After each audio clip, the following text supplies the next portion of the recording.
Okay. Seethamma వారు దూరమైనప్పుడు శ్రీరాముడి మనోవేదన ఏదైనా వృత్తంలో వివరించండి. నా మనసంత నిండెనయ స్నానము పానములందు చిక్కదే. బాగా ఇంగ్లీష్ లో ఇచ్చారు కాబట్టి నేను కూడా ఆంగ్లంలోనే అడుగుతాను. రెస్పెక్ట్ అన్నారు కదా ఇంత ముందు మీరు. అవును. రెస్పెక్ట్ ను సస్పెక్ట్ ల మీద కూడా రెస్పెక్ట్ ఉండడం కరెక్ట్ అని అంటారా? సస్పెక్ట్ వరకు గ్యారంటీగా ఉండాలండి రెస్పెక్ట్. ఎందుకంటే నేరం ఇంకా ప్రూవ్ అవ్వలే కదా అయింది. సస్పెక్ట్ అంతే.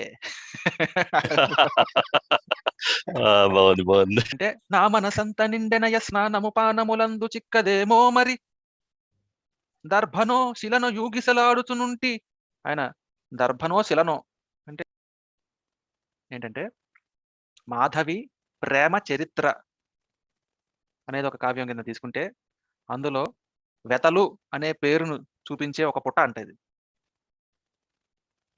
మాధవి ప్రేమ చరిత్రలో వెతల పేరును చూపుటకే పుటవును. బాగుంది. మాధవి ప్రేమ చరిత్రలో వెతల పేరును చూపుటకే పుటవును లో క్షేమము గూర్చుని తలపు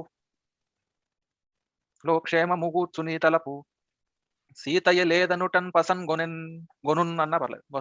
గొనున్ అన్నాం అనుకుంటాం. రాముడు అనుకుంటున్నాడంట పాపం, నీ నీ ఆలోచన నాకు క్షేమం కురుస్తోంది, నువ్వు లేదనే మాట నా శక్తి తీసేస్తోంది.